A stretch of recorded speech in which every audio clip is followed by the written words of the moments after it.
Un jour, alors qu'elle se promenait en forêt, la tête et la queue d'un serpent ne furent plus d'accord sur rien.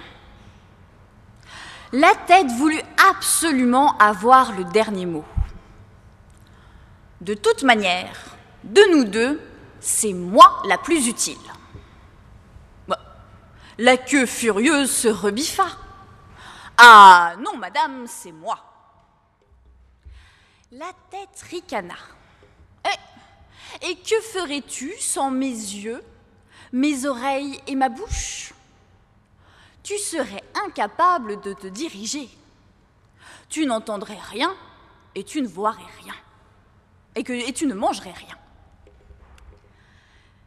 La queue ne se laissa pas faire. Et toi qui es si maligne, que ferais-tu si je n'étais pas là pour te faire avancer? La tête, comme il se doit, s'entêta. Et à quoi cela te servirait-il d'avancer si je n'étais pas là pour te donner la direction à suivre?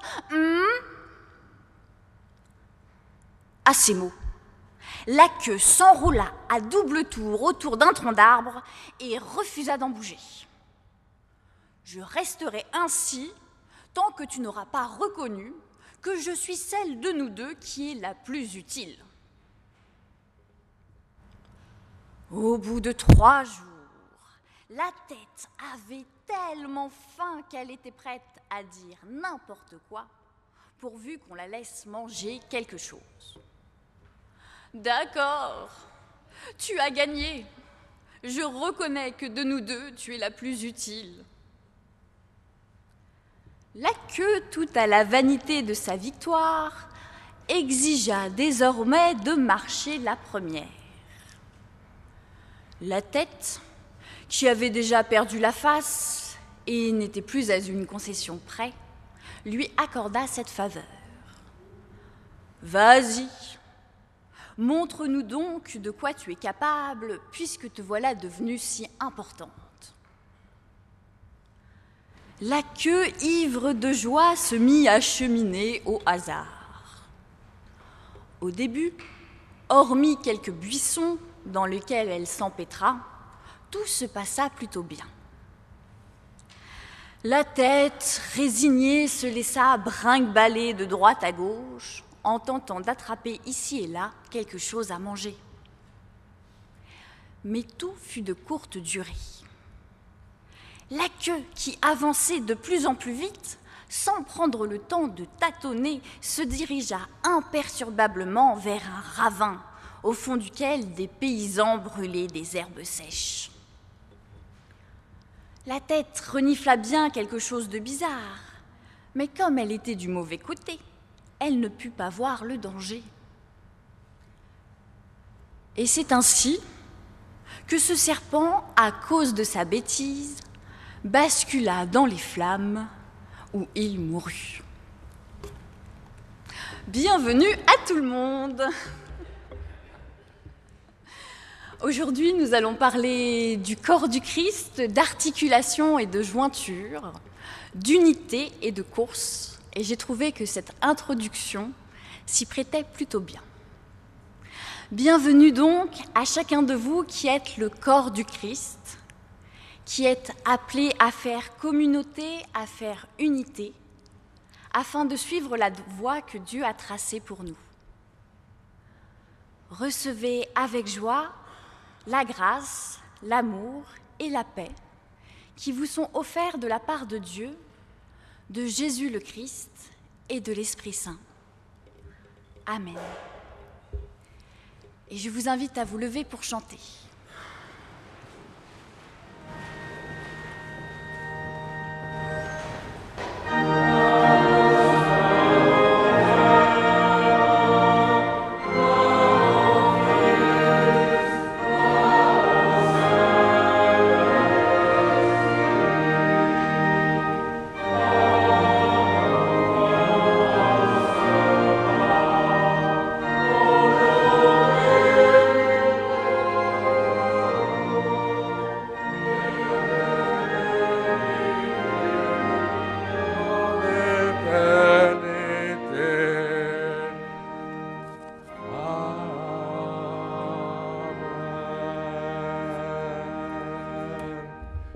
nous restons debout pour louer le Seigneur.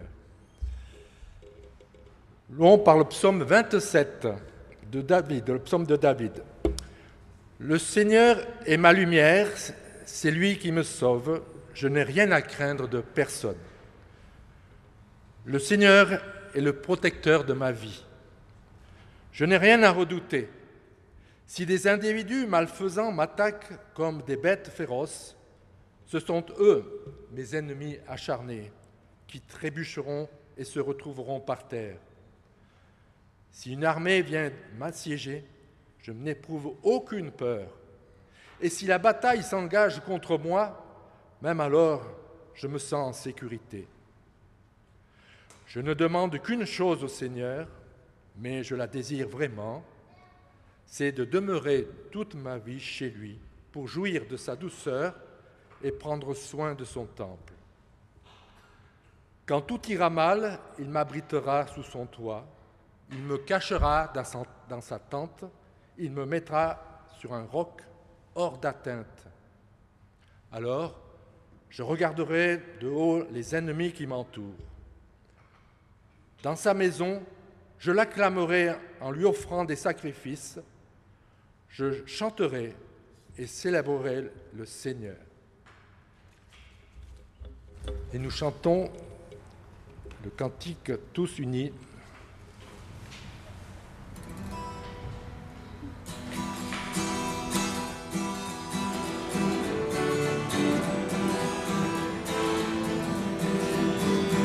Tous unis dans l'esprit, tous unis en Jésus, tous unis dans l'esprit, tous unis en Jésus.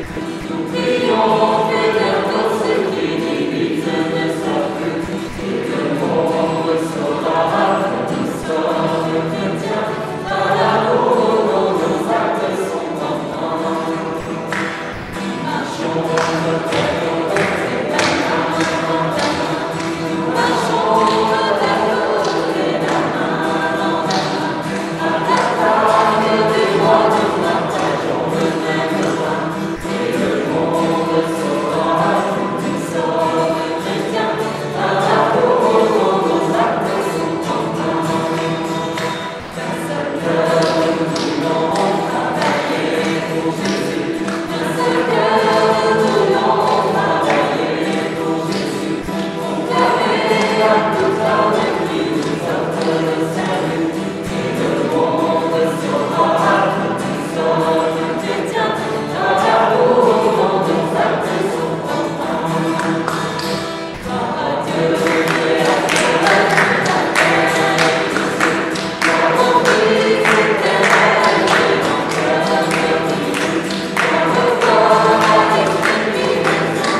Je vous invite à la prière. Seigneur, c'est devant toi que nous prenons le temps de regarder la semaine écoulée. Devant les difficultés de la vie, il nous est arrivé de nous sentir seuls et impuissants. Et nous avons oublié que tu es là, présent au milieu de nous, et agissant pour le bien du monde. Devant la montagne de choses à faire pour rendre le monde meilleur, nous avons parfois voulu brûler les étapes, courir le plus vite possible, quitte à courir seul, comptant sur nos propres forces pour apporter la paix et la justice autour de nous. Et nous avons oublié que nous ne sommes pas seuls, que nous sommes une communauté qui se doit d'agir ensemble, les yeux rivés sur ton amour, et que sans cela, tous nos efforts sont vains.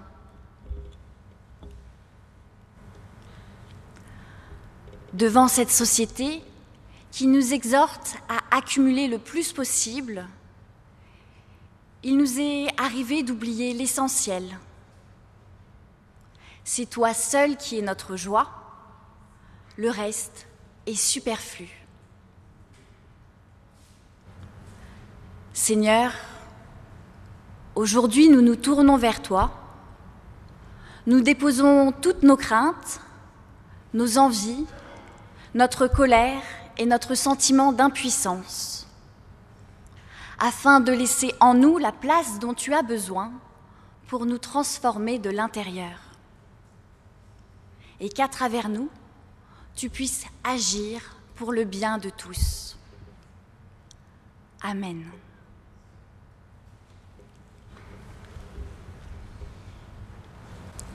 Et voici ce qui nous est dit dans la lettre aux Philippiens. Réjouissez-vous d'être unis au Seigneur. Je le répète, réjouissez-vous. Que votre bonté soit connue de tous. Le Seigneur vient bientôt.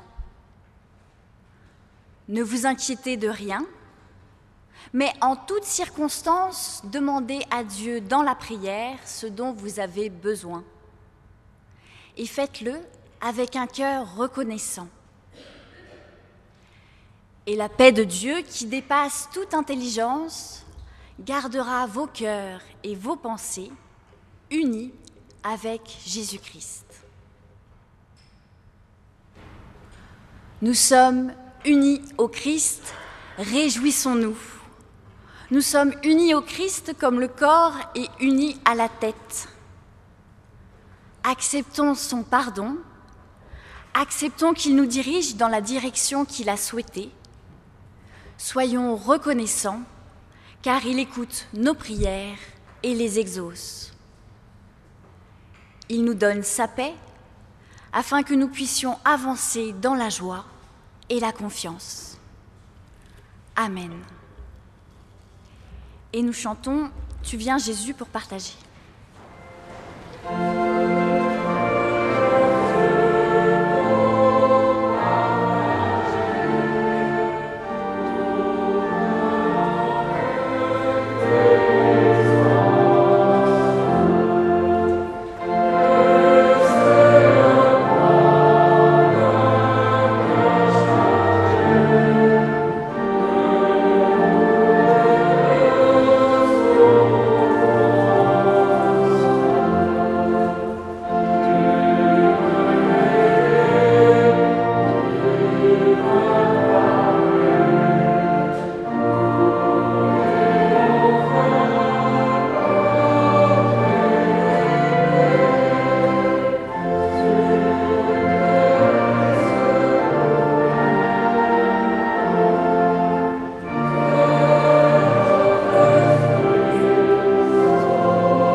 Avant la lecture des 3 textes bibliques, je vous invite à la prière.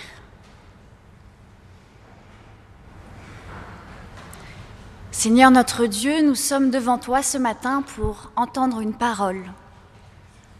Une parole qui puisse nous unir, nous souder les uns aux autres et à toi. Envoie sur nous ton esprit, afin que nous entendions, que nous comprenions et que nous puissions appliquer cette parole dans la joie et l'amour. Amen.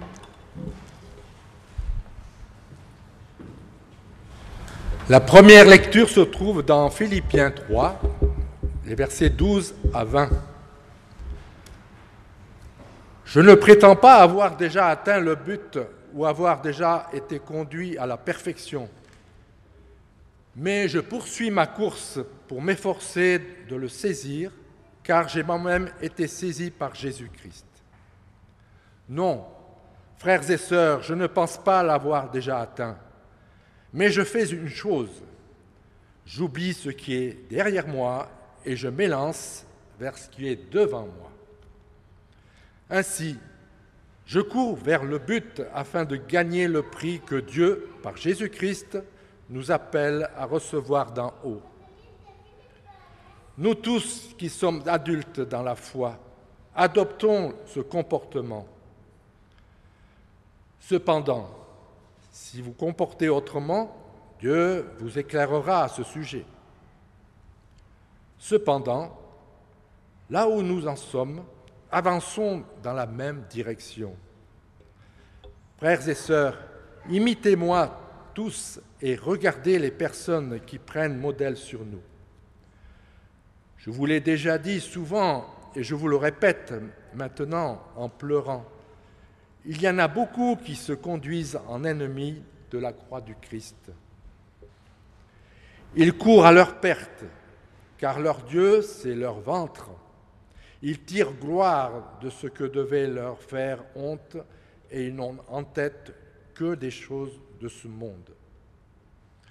Mais nous sommes citoyens des cieux, d'où nous attendons que vienne notre Sauveur, le Seigneur Jésus-Christ. La deuxième lecture se trouve dans Romains 16, versets 17 à 19. Je vous le demande, frères et sœurs, prenez garde aux personnes qui suscitent des divisions et qui détournent de Dieu les croyants en s'opposant à l'enseignement que vous avez reçu. Éloignez-vous d'elles, car les gens de cette espèce ne servent pas le Christ, notre Seigneur, mais leur propre ventre. Par leurs belles paroles et leurs discours flatteurs, ils trompent les gens simples. Tout le monde connaît votre obéissance au Seigneur.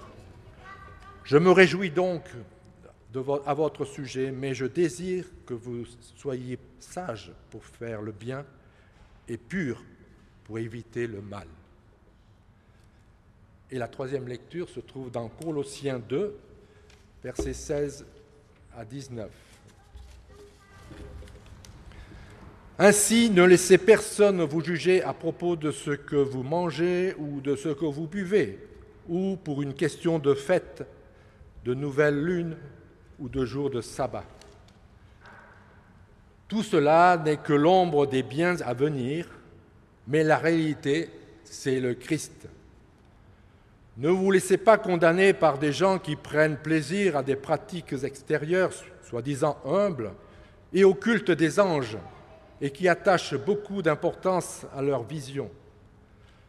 De tels êtres sont enflés d'un vain orgueil par leur façon toute humaine de penser. Ils ne restent pas attachés au Christ qui est la tête. C'est pourtant grâce au Christ que le corps entier est nourri et qu'il est bien uni par ses jointures et ses articulations. Ainsi, il grandit comme Dieu le veut. Nous chantons « Parle-moi, Seigneur ».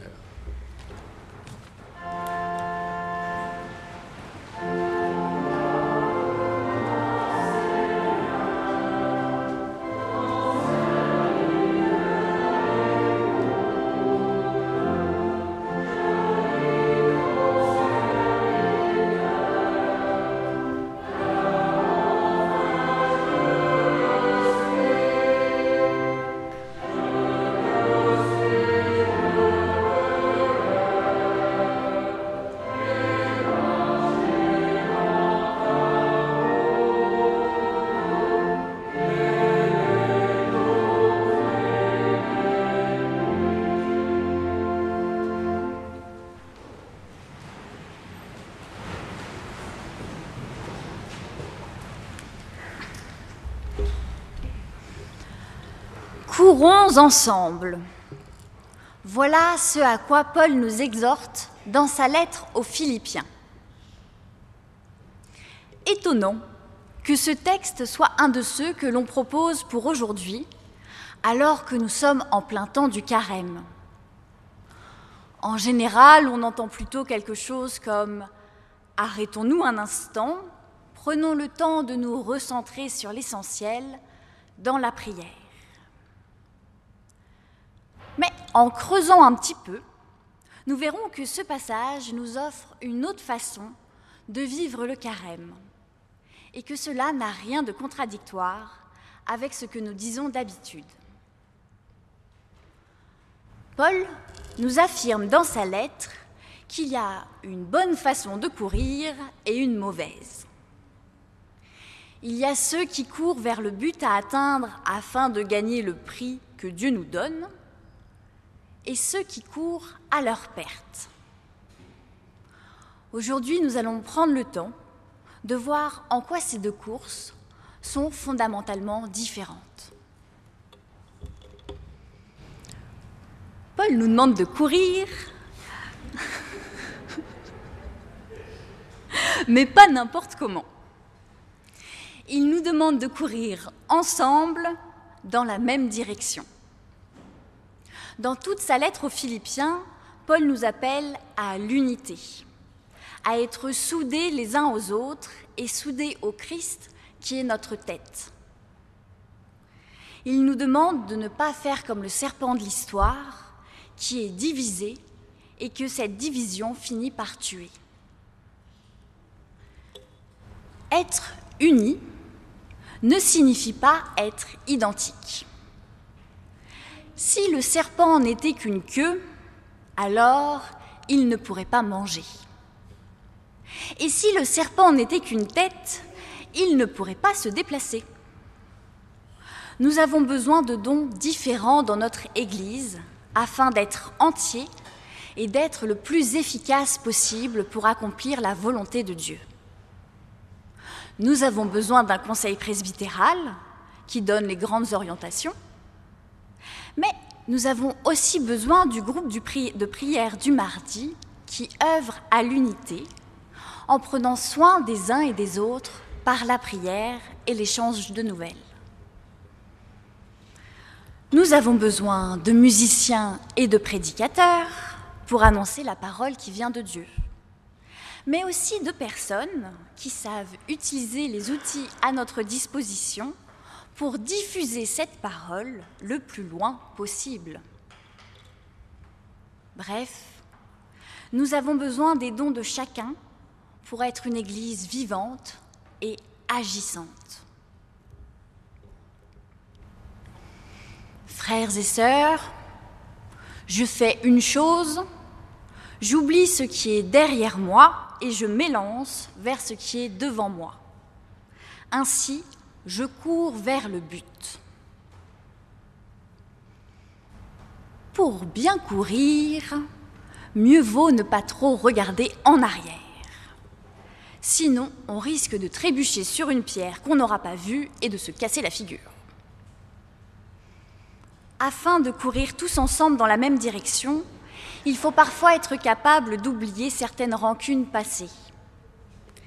Des incompréhensions, des problèmes de communication, des disputes, une ancienne façon de fonctionner qui peut être dépassée, afin de regarder devant nous vers l'objectif à atteindre.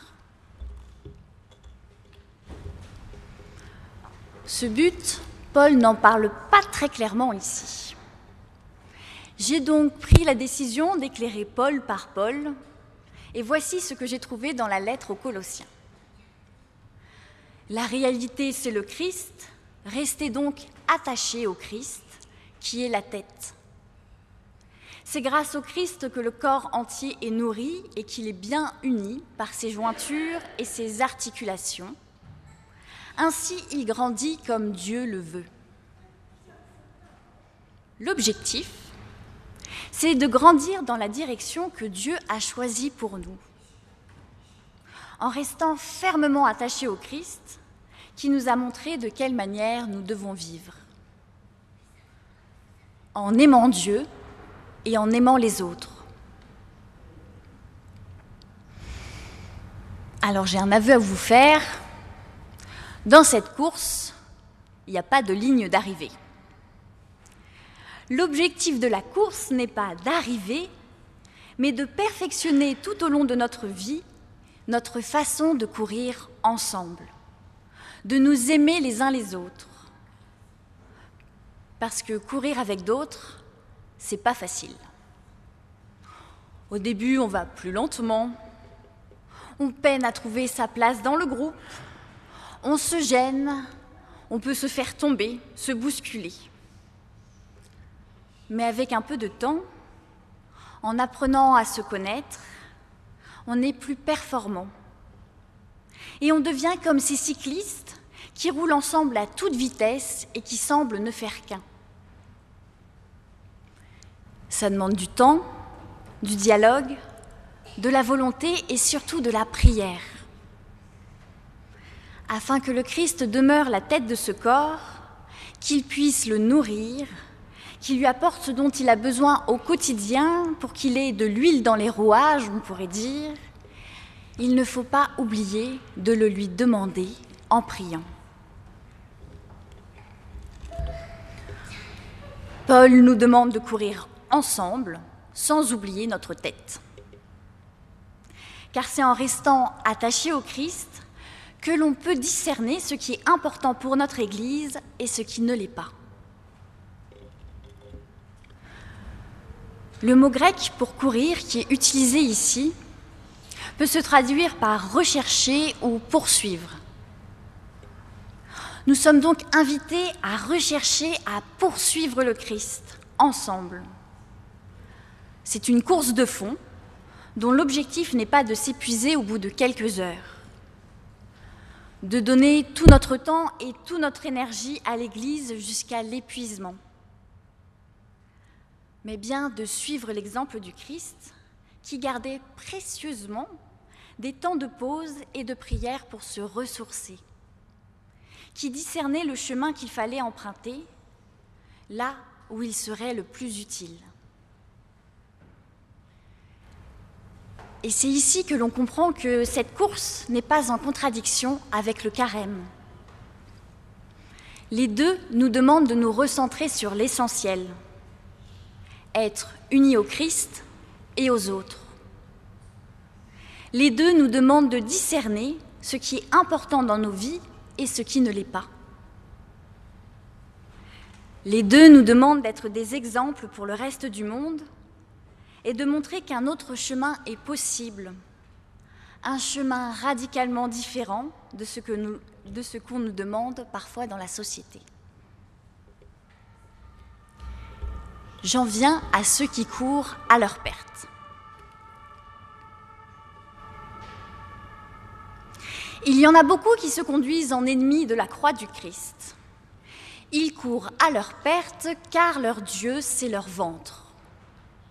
Ils tirent gloire de ce qui devrait leur faire honte et ils n'ont en tête que les choses de ce monde. La deuxième façon de courir que dénonce Paul, c'est ceux qui courent en écoutant leur ventre.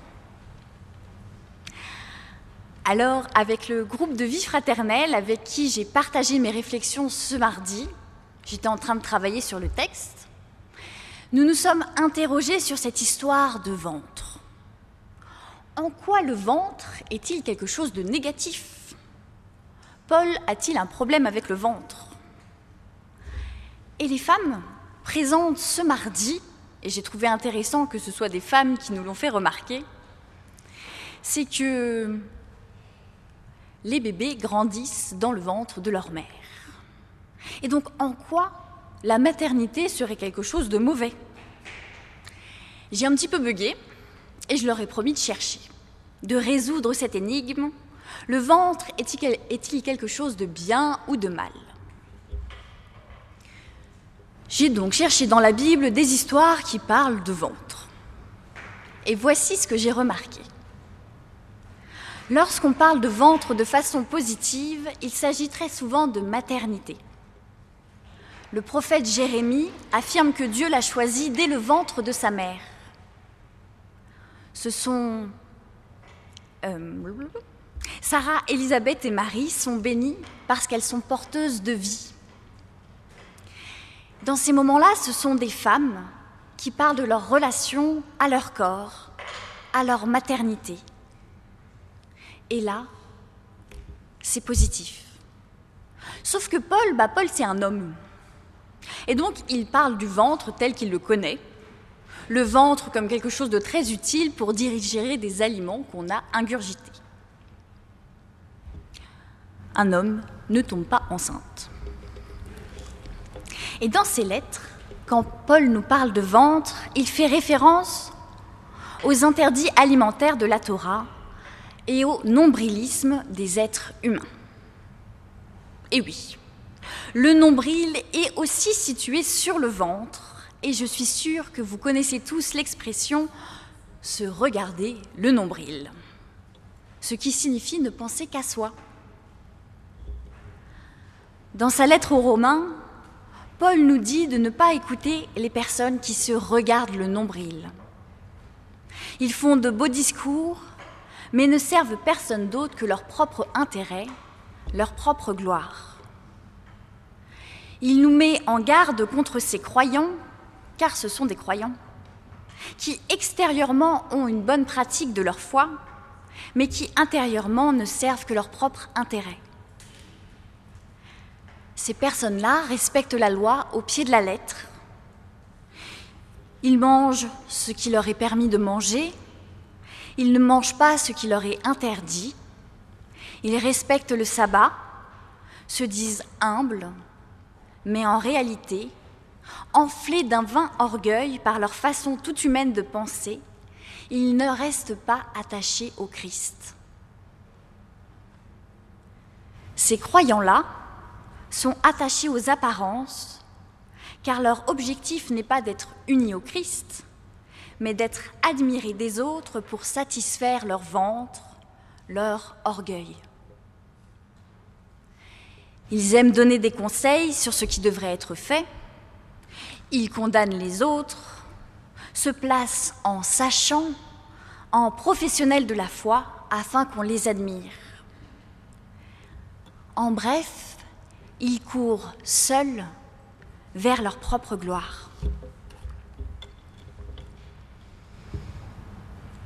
Et cet avertissement vaut pour nous aussi. Il nous donne l'occasion de réfléchir à nos actions. Pourquoi ? Pour qui faisons-nous certaines choses ? Est-ce pour le bien commun ou pour satisfaire notre orgueil et nous dire « Ah, je savais que j'avais raison ». Nous engageons-nous dans l'Église pour servir Dieu et les membres de la communauté ou pour avoir la satisfaction d'être indispensables ? Aidons-nous les autres parce que c'est le prolongement naturel de notre foi ou parce que cela nous déculpabilise de quelques mauvaises actions que l'on aurait faites. En bref, courons-nous pour nous-mêmes ou pour Dieu avec les autres ? Cette remise en question a tout à fait sa place dans le temps du carême, où nous sommes invités à réfléchir sur les motivations profondes de nos actions et de notre foi. Laissons donc le Christ nous trouver, nous saisir, nous conduire dans la voie qu'il a choisie pour nous. Reconnaissons qu'il vaut mieux courir moins vite, mais ensemble, que de courir seul. Restons fermement attachés au Christ, laissons-le prendre la tête des opérations et réjouissons-nous d'être des jointures et des articulations au service de Dieu. Amen.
Je vous invite à vous lever pour confesser notre foi.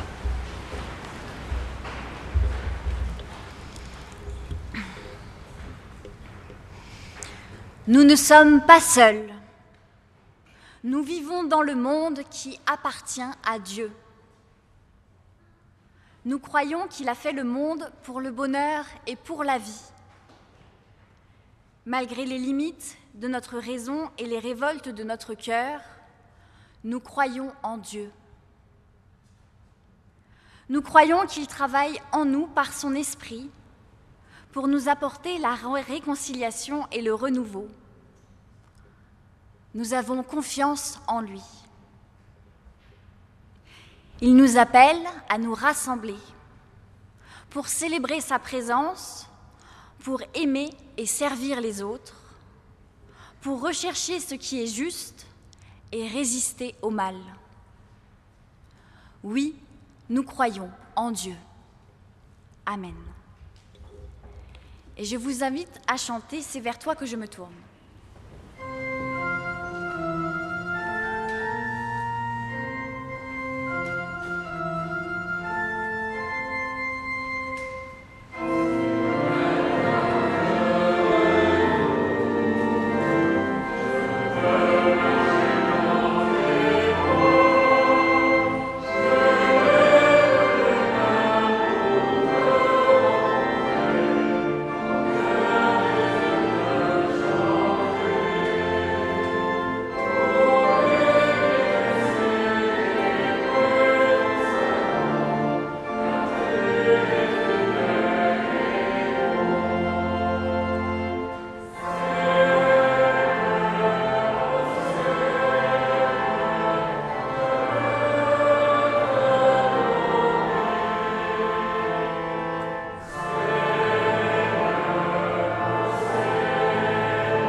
L'Église ne vit que des dons.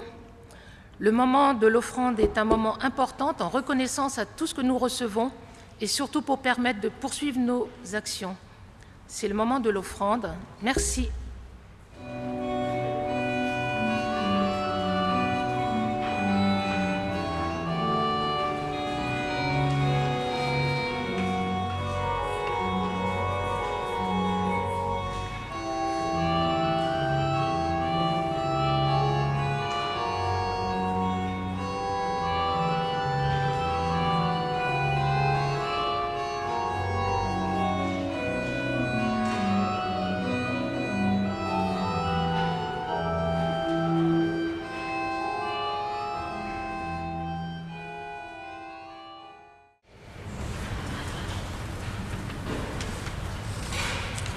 Unissons-nous dans l'intercession. Seigneur Jésus, tu dessines au cœur de nos vies un chemin de confiance. Nous te confions notre prière. Tu as posé dans le cœur de tes disciples la semence de ta parole. Nous te prions pour l'Église, qu'elle soit le reflet de ta bonne nouvelle. Tu as posé dans le cœur de chacun la semence de ton amour. Nous te prions pour l'humanité déchirée, que grandisse parmi nous ton amour qui ne cesse de faire toutes choses nouvelles. Tu as posé en ton Église la semence de ta confiance. Nous te prions pour ceux qui te sont fidèles, qu'à la suite de ton Fils, ils apprennent à se faire confiance les uns aux autres. Tu as posé en l'humanité ta semence de vie. Nous te prions pour tous ceux qui luttent pour plus de justice et de paix, qu'ils soient fortifiés dans leur combat. Soutiens tout particulièrement en ce moment les Ukrainiens dans leur lutte pour la liberté et leur existence. Que les puissants de ce monde sachent donner sans reprendre, respecter les droits sans les bafouer, transforment leur cœur de pierre en cœur de chair. Et dans le silence, confions à Dieu ce qui nous tient particulièrement à cœur.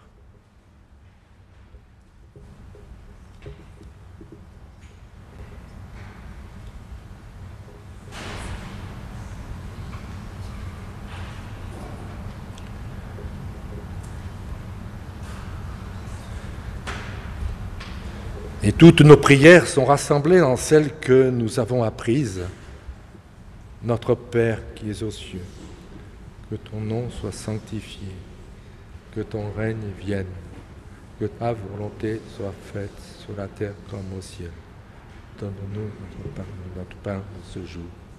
Pardonne-nous nos offenses, comme nous pardonnons aussi à ceux qui nous ont offensés.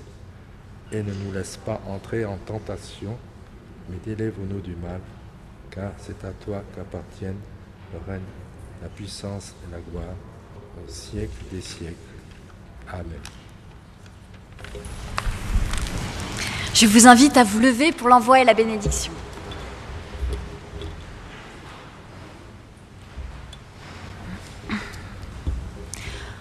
Tout le monde connaît votre obéissance au Seigneur. Je me réjouis donc à votre sujet. Je désire que vous soyez sages pour faire le bien et purs pour éviter le mal. La réalité, c'est le Christ. Restez attachés au Christ, qui est la tête. Car c'est grâce au Christ que le corps entier est nourri, qu'il est bien uni par ses jointures et ses articulations. Ainsi, il grandit comme Dieu le veut.